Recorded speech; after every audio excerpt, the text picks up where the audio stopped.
যদিও আমি ঘাবড়ে যাচ্ছি যে এত লোকের মাঝে আমি কখনো ভিডিও করিনি, আজকে ফার্স্ট টাইম আর কি করছি। ঘোরাঘুরি করছি, এখন আমি বরের হাতে সবুজ চুরি পরবো। আরে জিনিস নিচ্ছি সংসার।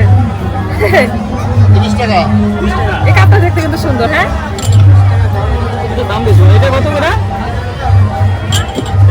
হ্যালো এভরিওয়ান, ওয়েলকাম চিরঞ্জিত প্রিয়া ব্লগস। এটা আমার হচ্ছে দ্বিতীয় নাম্বার ব্লগ। যারা প্রথম ব্লগটি আমার দেখোনি, ফার্স্ট ব্লগ, তারা গিয়ে দেখে আসো।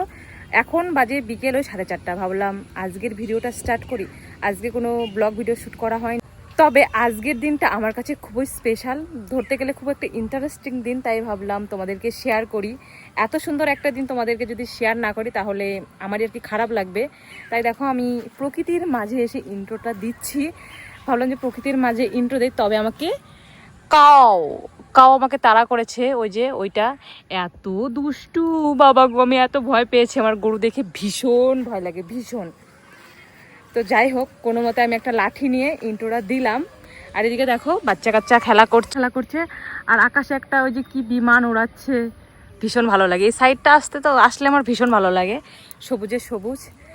আমাকে আজকে গরু যা তারা করেছে, ভীষণ ভয় পেয়েছি। আমার গরু দেখে ভীষণ ভয় লাগে। তো মেয়েকে ঘুম পাড়িয়ে রেখে এসেছি, এখন বাড়িতে যাব। তারপর একটু রেডি হব, এক জায়গায় যাওয়ার আছে। বর আমাকে নিয়ে যাবে বলেছে। কোনো দিনও আমাকে বর বলে না যে চলো ঘুরে আসি, আজকে আমাকে বলেছে। তো ভাবলাম চলো তোমাদেরকে শেয়ার করি, বর আমাকে কোথায় নিয়ে যাবে তোমাদেরকেও শেয়ার করব। তো চলো দেখতে থাকো। তো স্নান করব, রেডি হব। বর আসার আগে একটু রেডি হয়ে থাকি, মেয়েও ঘুমিয়েছে। বুঝতেই পারছি না যে কি করব, কি করে রেডি হব। চলো বাড়িতে যাওয়া যাক, তারপরে আস্তে আস্তে সব হবে। এখানে আসতে ভীষণ ভালো লাগে, তবে জল কাদা জঙ্গল দিয়ে ভর্তি। যখন ঠান্ডার দিন থাকে না, তখন এই পাশে আসলে আরো বেশি ভালো লাগে। রৌদ্র থাকে, দেখো কাদা, ও হো হো হো হো হো হো, কাদায় কাদা, কাদায় কাদা সরি। আমি এখন বাড়ি যাই, এই পাশে তার জন্য আসতে ইচ্ছে করে না। আমাকে গরু তাড়া করেছে, বাবা অনেক কষ্ট করে আসলাম। আমাদের এই হচ্ছে পেছনে যাওয়া রেডিমেড গেট। এই পেছনে শুধু জামা কাপড় মেলতে যাওয়া হয়। এই এই গরমের দিনের জন্য এদিকে যাওয়াই যায় না। এটা ভালো করে লাগিয়ে দিই, অনেকটা ভেতরে। তো চলো বাড়িতে যাই, বাড়িতে গিয়ে একটু রেডি হব, দেখি কোন ড্রেস পরা যায়। বর আমাকে ঘুরতে নিয়ে যাবে বলে কথা, তার জন্য আমি এখন ব্রাশ করব। এখন বাজে 5টার মতো বেজে গেছে, আমি এসে দেখলাম 5টা বাজে। তো একটু ব্রাশ করি। একটু আগে আমি পান খেয়েছিলাম। তোমরা আমার শুধু ভিডিও দেখো, তাহলে বুঝতে পারবে তোমাদের দিদিভাই কতটা তোতলা। আমি খুব তোতলা গো, এত তোতলা মানুষ থাকে, একটা কথা 1000বার করে বলতে থাকি আমি। এই তোতলামও আমার ঠিক হবে না।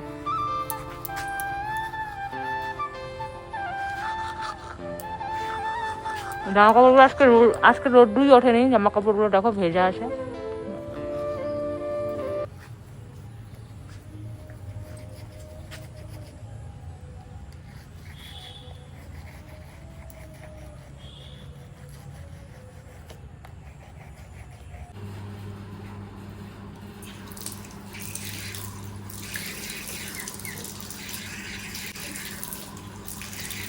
ঘরে এসে আমি মনে মনে ভাবছি আজকে আমি কি পরে যাব। বর যেহেতু বলেছে, ভাবলাম যে শাড়ি পরে যাব। বর এত সুন্দর করে বললো ভালো করে শাড়ি পরে সেজে গুজে যাব। এখন কিন্তু বেজে গেছে 5:30 6টার মতো প্রায় বেজে গেছে। মেয়েকে আমি যে জামাটা পরিয়ে নিয়ে যাব ভাবছি, সেই জামার গলাটা দেখি খুবই বড়, মানে মেয়েকে পরানো যায় না, তাই না গলার দিকটা একটু ছোট করে দিচ্ছিলাম। শুধু আজকে যেন পরা যায় সেভাবেই আর কি ছোট করছিলাম, বেশি আর কি ভালো করে সেলাই করছি না। আবার যখন মেশিনটা আমার ঠিক হবে তখন আর কি মেশিনে করে নেব। আমি বুঝতেই পারছিলাম না যে আজকে আমি কি পরে যাবো। বরকে জিজ্ঞাসা করলাম যে আমি শাড়ি পরে যাই, তবে আমার বর বলে যেহেতু বৃষ্টি বাদলের দিন, তাহলে তোমার শাড়ি পরতে হবে না, তুমি একটা জামা কি অন্য কিছু পরো। এই দেখো আমি একদম রেডি, সিম্পল ভাবে রেডি হলাম। এই জামাটা আমার অনেক দিনের, ওই হবে 5 বছর তো হবেই।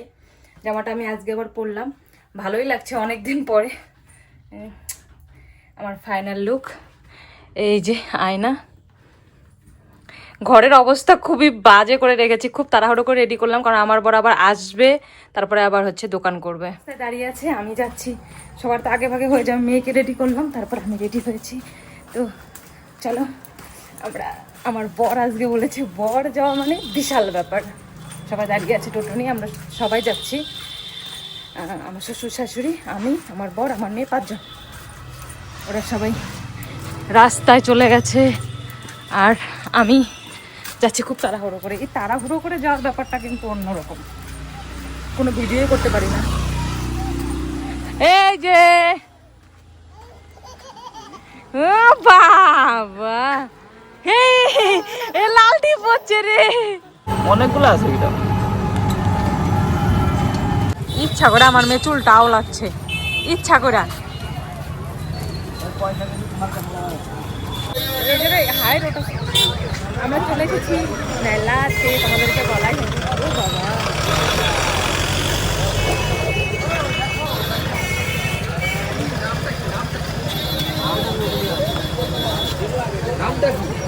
এই যে আমার বর, এই যে আমি। কি কিনবে শুনু? ক্লে ক্লে শুনু, ক্লে কিনবে।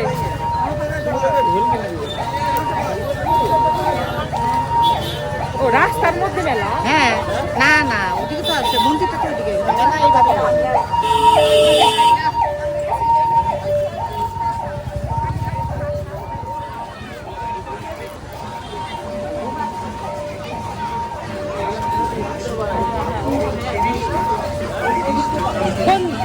সোজা ওই এটা, এটা বাস স্ট্যান্ডের ওই পাশে গেল। চলো আমরা কিন্তু মেলাতে পৌঁছে গেছি, তোমাদেরকে সবই শেয়ার করবো। যদিও আমি ঘাবড়ে যাচ্ছি যে এত লোকের মাঝে আমি কখনো ভিডিও করিনি, আজকে ফার্স্ট টাইম আর কি করছি। আমার বর আসবে। তোমরা তো এতক্ষণে বুঝেই গেছো যে বর আমাদেরকে কোথায় নিয়ে এসেছে। বাড়ির সকলে মিলে কিন্তু এসেছি আজকে আমরা রথ মেলাতে। কোচবিহারের এটাই হচ্ছে বড় রথ মেলা। আর আজকে আমাদের মেলাতে আসার টাইমিংটা এতটা ভালো ছিল, একদম সন্ধ্যার দিকে এসে পড়েছি। এখানে দেখছি যে সন্ধ্যা আরতি হচ্ছে, এত সুন্দর করে আরতি করছিল। আমার জীবনে আমি এত বড় রথ মেলা কখনোই দেখিনি। রথ মেলা বলো যে কোনো মেলা গ্রামের থেকে কিন্তু শহরেই ভালো হয়। যেখানে লোকজনের সমাগম বেশি সেখানে কিন্তু মেলাটা জমজমাটও বেশি থাকে। গ্রামের মানুষ শহরে আসে মেলা দেখতে, এমনটা খুব কম হয় যে শহরের মানুষ গেছে গ্রামে মেলা দেখতে। যদি আত্মীয় স্বজন থাকে তাহলেই কিন্তু যায় গ্রামে মেলা দেখতে। তবে আমরা যেমন কোচবিহারের রাস মেলা বলো, আমরা কিন্তু গ্রামের থেকে আসতাম এই শহরে মেলা দেখতে। এভাবেই কিন্তু সবাই আর কি আসে। দেখো আমার মেয়ে তার পাপার কোলে আছে, আমার মেয়ে তো ভীষণ খুশি, লোকজন দেখতে এত ভালোবাসে। আজকে আমি বাড়ির থেকে প্ল্যান করে এসেছি সবার সামনে আমি ভিডিও করবো। মানুষ দেখে একদম ঘাবড়াবো না, ঘাবড়ালে আমার চলবে না। তাই দেখো সবার সামনে কত সুন্দর করে ভিডিও করছি, চেষ্টা করছি এখন এভাবেই করতে হবে। দেখো কত মানুষ দাঁড়িয়ে দাঁড়িয়ে সন্ধ্যা আরতি দিচ্ছে। সামনে কিন্তু ভিডিও করা যায় না, কারণ আমি গিয়েছিলাম ওইখান থেকে প্রণাম করে এসে দূরে দাঁড়িয়ে আছি। এখন আমার মেয়ে আছে আমার শ্বশুর মশার আর কি কোলে। আমার বর এখান থেকে সরে যাচ্ছে, কারণ আমার বর ছোট ছোট করে চুল কেটেছে, ওনা ক্যামেরার সামনে আসতে চায় না। এখানে দেখো পুতুলগুলো দেখে আমার তো পুরো মাথা ঘুরে গেছে, এত সুন্দর সুন্দর পুতুল। কত দেখ, সেম সেম সেম সেম না?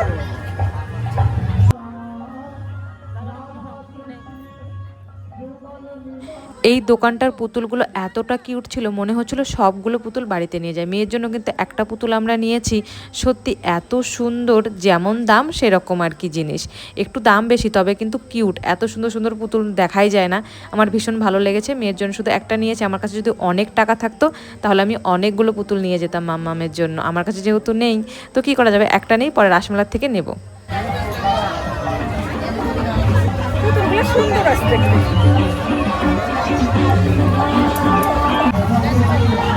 ওই কাপগুলো কত করে দিয়েছে? বড়গুলো কফি কাপ লাগবে না, কফি কাপ, কফি খাওয়াই হয় না ঘর। আমরা সংসারের জিনিস নিচ্ছি, সংসার। 30 টাকা। এই কাপটা দেখতে কিন্তু সুন্দর। হ্যাঁ দাম বেশি। এটা কত করে? এই কাপটা কত করে? 50 টাকা এক পিস। এক পিস 50 টাকা। ভালো হবে। এটা আবার হালকা না?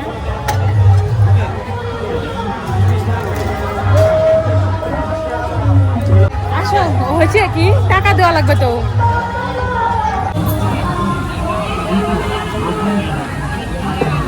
কাটবো না গো টিকিট, আমি টিকিট কাটলে আমি পাই না। এ হে দেখো আমার মেয়ে বড় হলে একটু চড়তে পারতো। জলের মধ্যে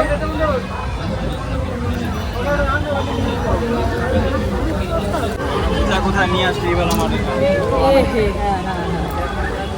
দেখো কি সুন্দর অল্প জলের মধ্যে ছেলে ও মেয়ে মানুষ খালি একটা, মেয়ে মানুষের সাহস কম, বুঝছো তো? হ্যাঁ, সব ছেলে, মেয়ে মানুষ অতটুকু সাহসই পাবে না। জলগুলো কি দিয়ে গাছের নিচে থাকে, দেখো নোংরা হয়ে গেছে না?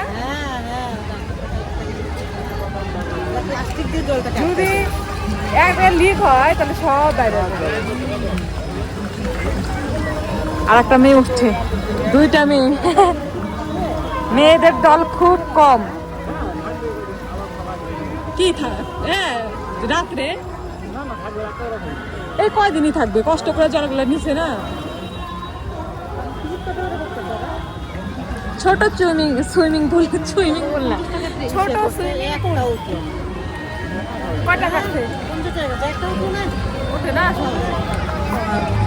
বাড়িতে কিন্তু আমার বর আমার মেয়েকে একদম কোলে নেয় না, এমনকি সারাদিনে আধ ঘন্টা টাইমও মেয়ের সঙ্গে কাটায় না। তবে যদি কোথাও মেলাতে যায় কিংবা কোথাও ঘুরতে যায় তখন কিন্তু আমার মেয়েকে কোলে নেয়।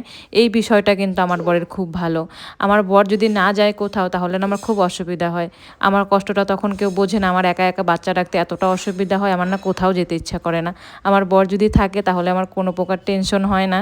ও কিন্তু সবসময় মেয়েকে কোলে নিয়ে থাকে। আজকে তো বাবাও গিয়েছিল, আমার বড়ও ছিল, ওরাই কিন্তু মেয়েকে কোলে কোলে রেখেছে আর আমরা শুধু ঘুরেছি। এত মজা হয়েছে, মনেই হচ্ছিল না যে বাচ্চা আছে। দারুণ মজা করেছে আজকে মেলাতে। যাই হোক, অনেক কিছু কিন্তু দেখা আমাদের হয়ে গেল। একটা তো সুইমিং পুল দেখলাম বাচ্চাদের জন্য, তবে আমার বাচ্চা তো এখন উঠতে পারবে না, অনেকটাই ছোট। আমার বর বলছিল মেয়ের জন্য আরো খেলনার জিনিস নেবে। খেলনার জিনিস তো বাচ্চাদের জন্য, আমার মেয়ে তো সেরকম খেলনার জিনিস নেই। আমার মেয়ে সবসময় না চেঁচামেচি করতে থাকে, ভাবলাম ওকে যদি খেলনার জিনিস দিয়ে চুপ করিয়ে রাখি তাহলে ও চুপ থাকবে। আমার বরকে দেখো চুল এভাবে কেটেছে, এতটা বাজে লাগছে, এমনকি পাড়ার মানুষও বাজে বলছে যে এভাবে কেউ কখনো চুল কাটে, ও নাকি গরমই সহ্য করতে পারছে না, তার জন্য দেখো কত ছোট ছোট করে চুল কেটেছে। আমি শুধু রাস্তা দিয়ে যাচ্ছি আর দোকান তাকিয়ে তাকিয়ে দেখছি যে মেয়ের জন্য কি নেওয়া যায়। এখন আমার জন্য সত্যি কিছুই আমার নিতে ইচ্ছে করে না, যাই কিছু আর কি পাই মনে হয় যে মেয়ের জন্য নিয়ে যাই। মেয়ের জন্য একটা খেলনা আমার পছন্দ হয়েছে, দেখো দোকানে এসে পড়েছি। তবে জানো তো বাচ্চাদের জিনিসের এত দাম এখন, হয়তো আমি আগে কখনো কিনিনি, আমার না খুব দাম মনে হলো। মেয়ের জন্য কেনা হয়ে গেছে। আর আমি বরকে বলেছিলাম আমাকে শুধু দুটো টপ কানের কিনে দেবে, আমি তো অন্য কোনো কানের পরি না, ঝুল কানের না আমাকে ততটা মানায়ও না, আর আমি না পরিও না ঝুল কানের, সবসময় যেহেতু বাড়িতেই থাকি তাই আর কি এখান থেকে দুজোড়া টপ কানের নেবো। এখানে এত টপ কানের কালেকশন, আমার তো দেখে পুরো মাথা ঘুরে গেছে। আমি কিন্তু এখান থেকে দুজোড়া নিয়েছি, পরে তোমাদেরকে দেখাবো। এখন আমি বরের হাতে সবুজ চুড়ি পরবো, বর আমাকে পরিয়ে দিবে সবুজ চুড়ি, তো তোমরা দেখো। মেলা কিন্তু আমাদের মোটামুটি ঘোরা কমপ্লিট, এখন জিলেপি নিয়ে নিচ্ছি। মেলার খাবার দাবার তত পছন্দ না, তবে কিন্তু আমরা অনেক কিছু খেয়েছি, ফুচকা খেয়েছি, পাঁপড় খেয়েছি, আবার পকোড়া খেয়েছি, চপ খেয়েছি। এখন বাড়ির জন্য জিলাপি নিয়ে যাচ্ছি। আর রথের মেলা মানে পাঁপড় আর জিলেপি, এগুলোই তো ফেমাস। বাড়িতে কিন্তু আমরা চলে এসেছি। চলো চলো আমরা দেখিয়ে দিই তো মাম্মাম যে আমরা মেলা থেকে কি কি এনেছি। আমার মেয়ে সব খুলে ফেলেছে, চলো তোমাদেরকে শেয়ার করি যে আমরা মেলা থেকে কি কি আনলাম। সব মেয়ের জন্য এনেছি, আমাদের জন্য কিছুই না, সব এখানটায় বের করি, একে একে শেয়ার করি। এই তো ফার্স্টে দেখাই, এই যে একটা কিউট টেডি, এই দেখো কতটা সুন্দর, আমার খুব ভালো লেগেছে। আর মেয়ে দেখো এটাকে নিয়ে কতটা খুশি। না না না না না, এটা না এটা না এটা না না না না না। হ্যাঁ, আর এই যে একটা হচ্ছে ফেসিয়াল বেল, আমি ইউজ করতে পারবো মাঝে মাঝে, এই বেলটা খুবই প্রয়োজন ছিল। আর এই যে মেয়ের জন্য একটা খেলনা, অনেক কিছু বানানো যায়, গাড়ি ঠাড়ি, এই যে ওইগুলো একটা নিয়েছি, সব মেয়ের। আর এই যে মেয়ের জন্য রান্নাবাটি, মেয়ের খেলনাই ছিল না, আমি শুধু সবসময় বলতাম মেয়ের খেলনা আনবো খেলনা আনবো, তার জন্য আজকে আর কি মেলাতে যাওয়া। তো সেরকম আরো পাইনি, সামনে তো আমাদের এখানে আরো মেলা আছে, দুর্গাপুজো, তারপরে আবার হচ্ছে রাস, আমাদের এখানে তো রাস অনেক বড় হয়। আমি একটু সাথে বসে রে, এই যে এই খেলনাটা এনেছি, দেখাই মিমিদেরকে। আর এই যে আমার জন্য বেল, এটাই আমার মেয়ের জন্য। এই যে হচ্ছে টিপ, কালারিং, মেয়েকে তো কালো টিপ আমি পরাই না, বাচ্চাদের নাকি কালো টিপ পরানো যায় না, কালারিং টিপ এনেছি। আর মেয়েকে এটা হচ্ছে আর একটা এনেছি আইলাইনার, মেয়েকে এই জায়গায় ডিজাইন করে টিপ পরাই, আমি আইলাইনার দিয়ে পরাই, আমি আইলাইনার পরি না, তো এটা মেয়ের জন্য এনেছি টিপ পরানোর জন্য, আমি ব্যবহার করি না। এই যে আমার জন্য একটা ক্লিপ, সব ক্লিপ আমার ভেঙে গেছে। এই 4টা ক্লিপ, 2টো ক্লিপ, আর এই যে হচ্ছে শ্রাবণ মাসের সবুজ চুড়ি। বর আমাকে কিনে দিয়েছে শ্রাবণ মাসের সবুজ চুড়ি। বর যখন আসবে বরের হাতে পরে নেব, তোমাদেরকে শেয়ার করব। আমি তার জন্য নিয়েছি, বরের হাতে সবুজ চুড়ি পরবো। আমার মাম্মামকে কিরকম লাগছে তোমরা সবাই কমেন্ট করে বলবে। হ্যাঁ, এই যে আরেকটা চিরুনি, এটা হচ্ছে আমার শাশুড়ি মায়ের চিরুনি। আর এই যে কানের, শোনা আর একটা কানের কোথায়? এই যে 1 জোড়া কানের। মাম্মাম দেখি দেখি দেখি, এই যে ছোট ছোট, আমি তো সবসময় টপ কানের পরি, ছোট ছোট কানের এনেছি। এগুলোই মেলার আর কি শপিং আমাদের। চলো, আর আমার এই দুষ্টু মেয়েটাকে কিরকম লাগছে, এদিকে তাকা মিমিদের এখানে। আজকে মাম্মাম তো সুন্দর করে সাজে করেছে। ও মেয়ে, তোর জন্য আর একটা ক্লিপ ছিল। এই দেখো, একটা জিনিস ভুলে গেলাম, গার্ডার। কত সুন্দর বেবিদের জন্য ফিডিং বোতলের মধ্যে গার্ডার দাও, কতটা সুন্দর। এই গার্ডারগুলো এনেছি। আমরা মেলা থেকে চলে এসেছি 8:30টার মধ্যে, গিয়েছিলাম 6:30টাতে, এসে পড়েছি 8:30। 2 ঘন্টার মধ্যে আমাদের মেলা ঘোরা হয়ে গেছে। আমাদের বাড়ি থেকে মেলাটা ততটা দূরে না, পাশাপাশি কোচবিহার গুঞ্জবাড়িতে। আর আমাদের বাড়িতে কোচবিহার বেশি না, ওই 4 কিলোমিটারের মতো আর কি হবে। আমার বর এসে আবার দোকানে চলে গেছে। মেয়ে দেখো খেলনার জিনিস পেয়ে কতটা খুশি। আমি এখন চেঞ্জ করে যাব রান্না করতে। মেলা থেকে এসে পনিরের ঝোল রান্না করলাম। পনিরের শুধু ঝোলই রান্না করেছি, আর দুপুরে একটু সবজি ছিল। এই ঝোল দিয়ে এখন খাওয়া হবে। এখন বাজে রাত্রি 10টার মতো। তো এই মানে আজকে তো শ্রাবণ মাসের প্রথম সোমবার। এই কয়টা সোমবার আমরা একদম আমিষ খাচ্ছি না, একদম পিওর নিরামিষ। তার জন্য রাত্রে পনিরের ঝোল করা হলো। তো এখন কিছু বাসন বেরিয়েছে, এই যে এই বাসনগুলো এখন আমি ধুয়ে আনবো। রান্না করার সঙ্গে সঙ্গে বাসন মাজলে তারপরে বাসন কম হয়। একবারে অনেকগুলো বাসন থাকলে না অনেকটাই অসুবিধা হয়ে যায়। তো আমি এখন বাসনগুলো মেজে আনি, কোনো প্রকার স্ট্যান্ড আনিনি। তো বাসনগুলো মেজে তোমাদের সাথে দেখা হচ্ছে। আমার বাসন মাজা হয়ে গেছে, এখন সবাইকে খেতে দেবো। জল ভরা হয়ে গেছে, তো এগুলোকে এখন গুছিয়ে রেখে দিই। কিছু বাসন আমার লাগবে, একদিন সবাইকে খেতে দিতে হবে। মেলা থেকে এসে রান্না করা কিন্তু খুব ইচ্ছা, থেকে এসে কিন্তু রান্না করতে কারোরই ইচ্ছা করে না। যাই হোক, আমাদের তো করতেই হবে, যেহেতু আমরা বাড়ির বউ। বলো তো কে করবে? আমাদেরই তো করতে হবে। এই 2টো থালা, এই ঝোল সব এখন নিয়ে যাব ওই ঘরে। সবাই ওই ঘরে খাওয়া দাওয়া করবে, সব আমি ওই ঘরে রেখে আসি। আর তারপরে ঘরটা মুছে আমি ওই ঘর থেকে চলে যাব। মেয়েও ঘুমিয়ে পড়েছে। তারপরে আমার ঘরে আবার সব এলোমেলো, বিছানার বেডশিট পাততে হবে, অনেক কাজ আছে। দিনে যে কয়বার আমি বেডশিট পাতি তারা ঠিক নেই, বাচ্চা থাকলে যা হয়। এগুলোকে আগে রেখে আসি, তারপরে ভাত সব নিয়ে যাব। আমাদের সারা বাড়ি জুড়ে শুধু জামা কাপড় মেলা। বৃষ্টির দিনে কিন্তু এরকমই হয়। আমি যে জল নিয়ে যাচ্ছি, তারপরে শুধু ঘরটা মুছলেই আমার রান্নাঘরে কাজ শেষ। ঘরটা এখন মুছবো, ব্যাস। রান্না করার পরে আমার যতগুলো বাসন বেরিয়েছিল আমি কিন্তু সবগুলো বাসন মেজে নিয়েছি। এখন ঘরটা মুছে নেবো। আমার রান্না করতে ততগুলো বাসন আর কি বের হয় না। এখনও কিন্তু খাওয়া দাওয়া হয়নি। আমাদের রাত্রের খাওয়া দাওয়া, যে ঘরে আমরা ঘুমাই সে ঘরে আর কি খাওয়া দাওয়া করা হয়। যে ঘরে আর কি শ্বশুর শাশুড়ি ঘুমায় সে ঘরে খাওয়া দাওয়া করা হয়। টিভি দেখতে দেখতে আর কি সবাই খাওয়া দাওয়া করে। আমি দেখো এই দিকের কাজটা করে রাখলাম, তারপরে শুধু খাওয়া দাওয়া করলে যেগুলো বাসন বেরোবে ওগুলো মাজলে আর কি। রাতের কাজ কিন্তু আমাদের এখানেই শেষ। এমনকি সকালেও আমাদের রান্নাঘরের কোনো প্রকার কাজ থাকে না। আমার বর যেহেতু পরে খায়, বরের শুধু একটা থালা বাসন আর কি এগুলোই থাকে। সকালের রান্নাঘরে আর কি কোনো প্রকার কাজ থাকে না। অনেকটাই কিন্তু তার জন্য কাজ করা আর কি এগিয়ে যায়। ঘরে এসে দেখি আমার ঘরটা দেখো অবস্থা কি বাজে হয়ে আছে। আমার মেয়ে এতক্ষণ খেলা করছিল, আমার মেয়ে আবার উঠে পড়েছে। আমি খেতে না খেতে আমার মেয়ে এত কান্নাকাটি করছিল, ভাবলাম আমাকে ভালো করে বেডশিটটা পেতে নেই। আমার বর আবার টান টান বেডশিট ছাড়া ওর নাকি ঘুম হয় না। ও তো বোঝে না যে কতটা পরিশ্রম করতে হয়, ও তো এসে শুধু ঘুমাবে। আমার প্রত্যেকটা দিন কিন্তু খুব কষ্ট করে আর কি বেডশিট পাততে হয়। দিনে যে কতবার আমার বেডশিট পাততে হয় তার আর হিসাব নেই। ভাবলাম তাড়াহুড়ো করে একটু পেতে নেই। আজকে না কাঁথাটা দেবো না। আমার মেয়ে কালকে 1 বোতল জল দিয়ে কাঁথাটা ভিজিয়ে রেখেছে। 2 দিন থেকে বৃষ্টি হচ্ছে, কাঁথাটা আর কি শুকায়নি। তার জন্য দেখো এমনিতেই আর কি বেডশিটটা পেতে দিলাম। যেহেতু একটা প্লাস্টিক পাড়া আছে, খুব সহজেই আর কি এলোমেলো হয়ে যায়। এত তাড়াহুড়ো করছিলাম, মেয়ে কান্নাকাটি করছিল, তার জন্য পরে আর কোনো ক্লিপই নিতে পারিনি। A few moments later. তারপরে আর আমি কোনো প্রকার ভিডিও করতে পারিনি, কারণ আমার মেয়ে এত পরিমাণে কান্নাকাটি করছিল, ওর হয়তো গ্যাস হয়ে গেছে কি না কি খেয়েছে, এখন তো যা পায় তাই আর কি মুখে দিয়ে নেয়, তারপরেও কি একটু জিলাপি খেয়েছে, তার জন্য হয়তো মেয়ের গ্যাস হয়ে গেছে, এত পরিমাণে কান্নাকাটি করছিল, আমার আর ভিডিও করার মুড ছিল না।